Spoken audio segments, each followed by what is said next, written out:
Hey all, welcome back to my channel. This is the Dr. Shabbat Show, and on this channel, we talk about how feminism has destroyed society as well as families, relationships, and home. And then we also like to talk about hot topics as it relate to feminism. And so today I want to say thank you for everyone that has already subscribed to my channel. I truly, truly appreciate it. And again, this channel is not about bashing women. It is none of the thing. It's to talk about how feminism and what they thought they were going to get with it is not what they're getting. And so again, today I do want to talk about Monique. She was on the Shannon Sharp show, and I know it's been maybe a couple of weeks since the show appeared, but I do want to talk about it. And I'm going to be honest, I struggle with talking about it because she definitely is a survivor from abuse, and I don't want to look like I'm tearing her apart because, she is a survivor of abuse. But I do want to talk about the different layers of her interview because, yes, she is definitely been done wrong by a lot of high people in Hollywood. But again, who has not? But I just want to talk about some of the things I feel like we're missing when it comes to her marriage. And I know that she feels like she's the auntie to a lot of young women and or their mother figure, but there are some things that we have to talk about.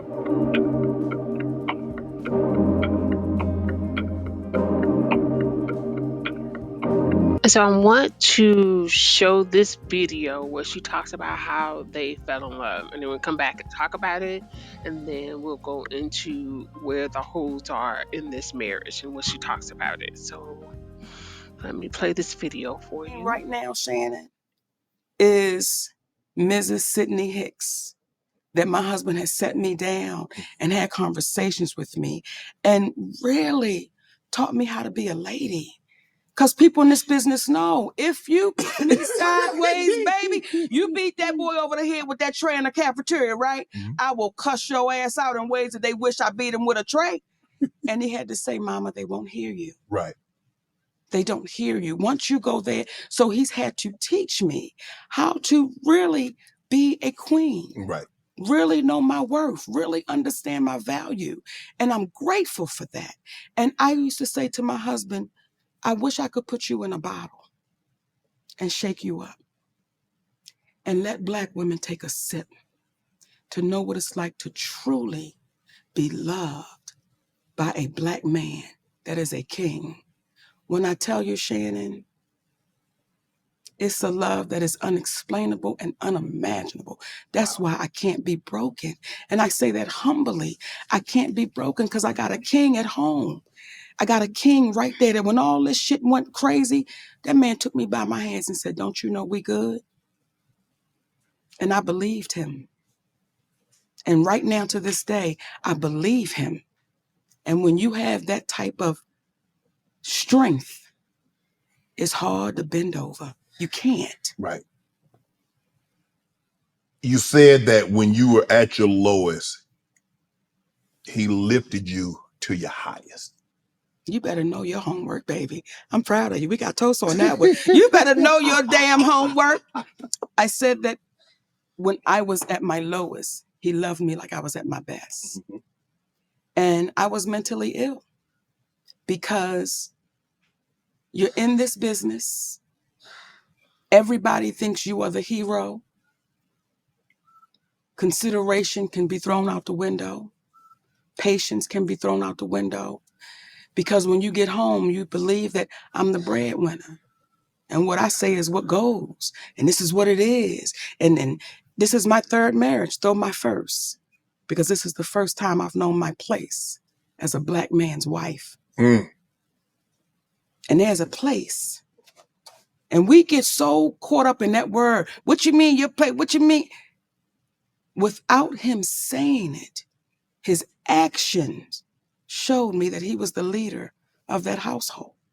Without him saying it, I knew I was dealing with a king. And he doesn't have to constantly remind you of it. We never. He's never. When we first got together, I sat at the head of that table comfortably. There was never a conversation about it. Till one day I knew I was in the wrong place. Wow. And I moved to the side of the table and he sat at the head. We never had a conversation about it. It just happened because it was supposed to. So when people question my husband and why is he there, you would hope you would have one like that. I remember our beautiful sister Tiffany Haddish did an interview with GQ magazine. And this, in my humble opinion, is where we keep throwing each other under the bus. You're doing an interview with GQ magazine, and I'm assuming the journalist was a white person. And the conversation turned to Monique. And she said, well, I don't do business like Monique do business, and I'm glad I don't have that husband of hers. But she don't know your husband. And when I saw that, it's like, Tiffany, if you had a husband like mine, you may not have 2 DUIs. If you had a husband like mine, you may not be caught up in what looks like you could have been grooming a child. And I say all of that with no judgment. But when you speak about having a husband like mine, you open up the door. And I'm saying to you, if you had one like mine, you may not sit in these positions that you can't explain the next day. Right. Or it's a hard way to go. So once again. Well, she doesn't even have a husband, let alone like yours. Well, damn it. Now you said it. I sipped on that, Shannon. That was a sip. That required a sip. And so I want to cut off that part of the video. And like, if everything she said was true, it would be beautiful. But it is not 100% truthful, because in 2006, Monique did an interview, and it was in Essence magazine. And I put the article in the description box so you can read the article for yourself. But she talked about how she and her husband had an open marriage. And then she had to come back and clarify that, back then they were crazy. But and she has had sex with one other man outside of her husband.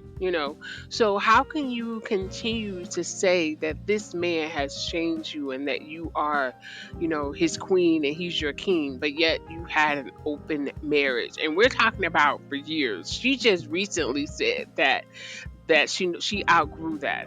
But then she also recently said that she likes women and that she wants to experience that. And I don't know any alpha male, and I do mean, and I know a lot, they would not want this for their marriage. They would not allow this. They would be, I'm out.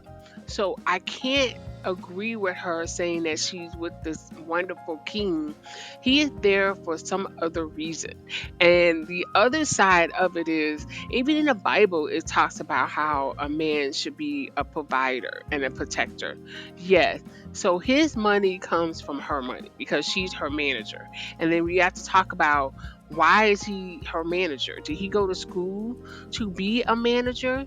And let's be truthful, she is still out of line, because she had a interview, well, no, she had a special with Cat Williams, and she told people, this is a woman, told people to suck her, you know what. And she's still out of line. And I get it. She is in a male dominated field. And so a lot of women feel they have to be very masculine in order to be successful. And she's saying that her husband has taught her how to be a lady. Now, typically, most men don't teach women how to be a lady. What they do teach you is to control your emotions. And most men are fixers.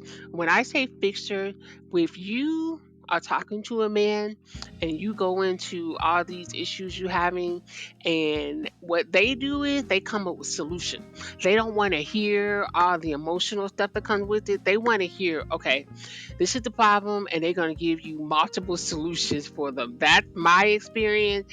And that's why we have a lot of women who are just, number one, out of control, and they use um spending and buying things and spending a whole lot of money to fix whatever their problem is. You know, if they're emotionally broken or if they had some trauma in their life, men will try to fix it. And a lot of times they need, they need actual therapy to fix it. So anyway, I can commend that she believed this and she's saying this, but there's just some holes in this relationship that makes me question how 100% truthful she is.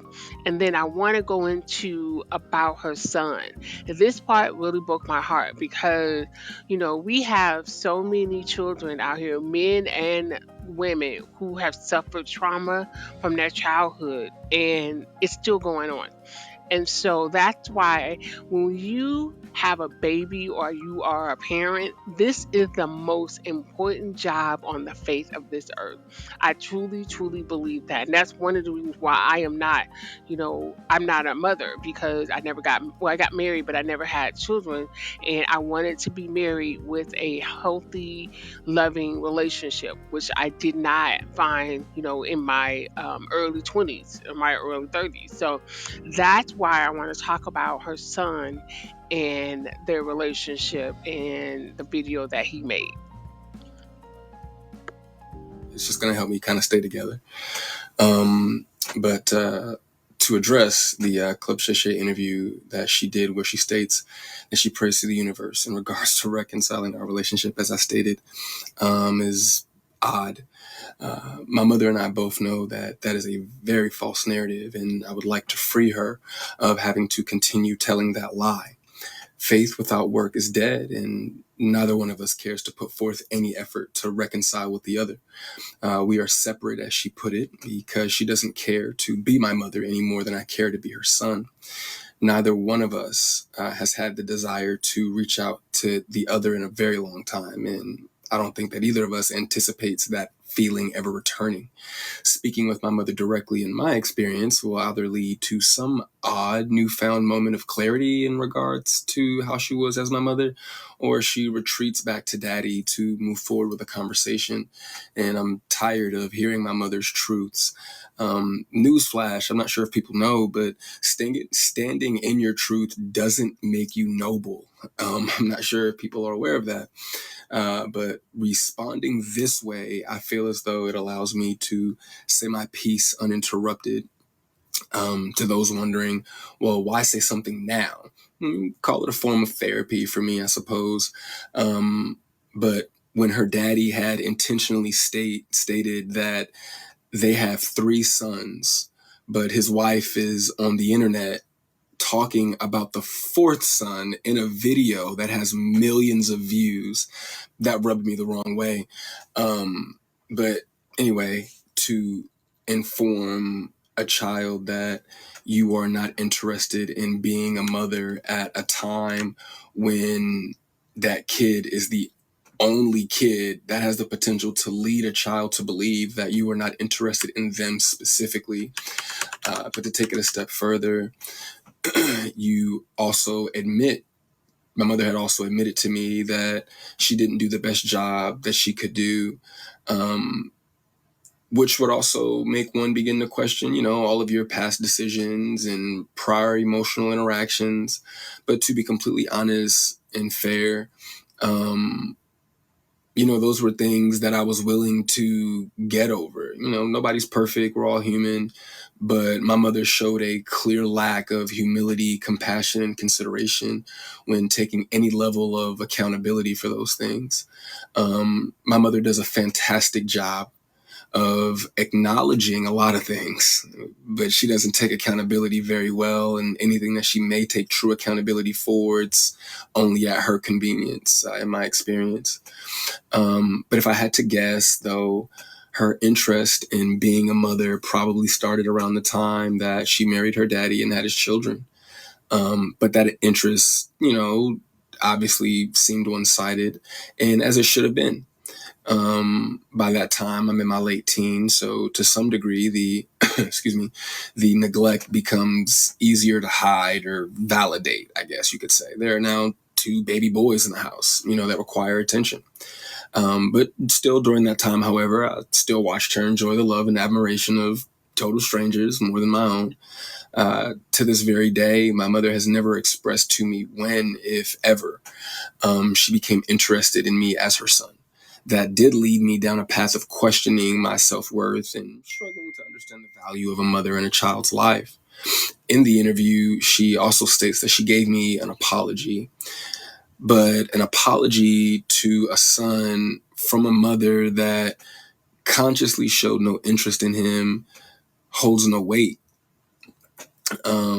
There are still women to this day that my mother will give credit to for being more of a mother to me than she ever could. Her assistant, my cousin, being one of them. Um, every time, though, that my mother would state that she was right here whenever I was ready, that ideology still blows my mind today, that a person could openly admit to being an uninterested, not put my best foot forward type of parent and be so self-centered that they still express to the kid, you have to come to me when you're ready. You got to come to me for us to make this right. Okay. But I'm not sure what my mother could possibly think that she has shown me in the past or have for me now that's not money, goodness gracious, that would make me want to come to her or whatever those feelings are supposed to be. Um, a mother is supposed to be the first woman that a boy falls in love with. I loved my mother very much, but my mother loved things more than she loved me. And she would validate her love for me by giving me things and would proceed to call me ungrateful or inconsiderate if said things did not have the desired effect. I couldn't imagine what it's like to be her, though, to ask God for what you want, and then He gives you what you need, though, only for you to ignore it and have the audacity to ask God for something else. And I'm glad I don't. I'm glad I didn't do that. And when He told you no, you went to the universe instead.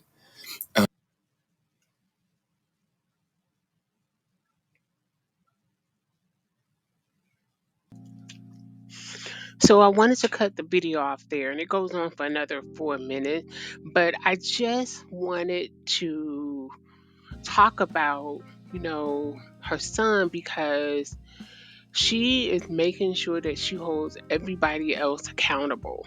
But to me, her son's story is heartbreaking, and of course, there are two sides to every story. I get that. But it is clear that she has made it, known that she really didn't have an interest in being a mother, but then when she met her husband, he, told her she was way out of line, and then, because he had three boys. And so my heart just breaks for any child that felt or feels like their mom really didn't want them, or their father, because I don't know what that feels like, but I can only imagine that that is a trauma that you will carry with you for the rest of your life. Like I've always said, the most important job on this planet is being a parent. Everything that you see what's going on in our society right now, I don't care what anyone says, it has to do with the way a lot of our young people have been raised. We're not going to go into that whole single parent home, but that's the foundation of it. And so Monique and her husband went ahead and put out a statement, and I just want to read the statement. I'm going to also put the statement in the description box so you can see it in its entirety. But it says, Monique and her husband, Sidney Hicks, have issued a response to the comedian's son, Shalom Jackson, about his claim her recent statement regarding their relationship were made with false intention. And it says, this is the statement. It says, there are some people who are saying you should be ashamed of your mothering skills. Detail the precious actress. Let's let it play out. The same ones who said to me I was crazy and deranged, we watched it play out. So just like with my son, we'll watch this play out. And then he said, when you said her daddy, that's when mommy is going to say stop playing. She explained, you know that this has been Uncle Sid your whole life. He knew you before you knew you. So for you to say her three sons, you're absolutely right. He has three sons. He cannot claim you as his son because he has always been Uncle Sid and he knows your daddy very well. And then Sidney himself added to the video, reminding Jackson of the financial support he once received from his mother. The three have allegedly not seen each other since 2021.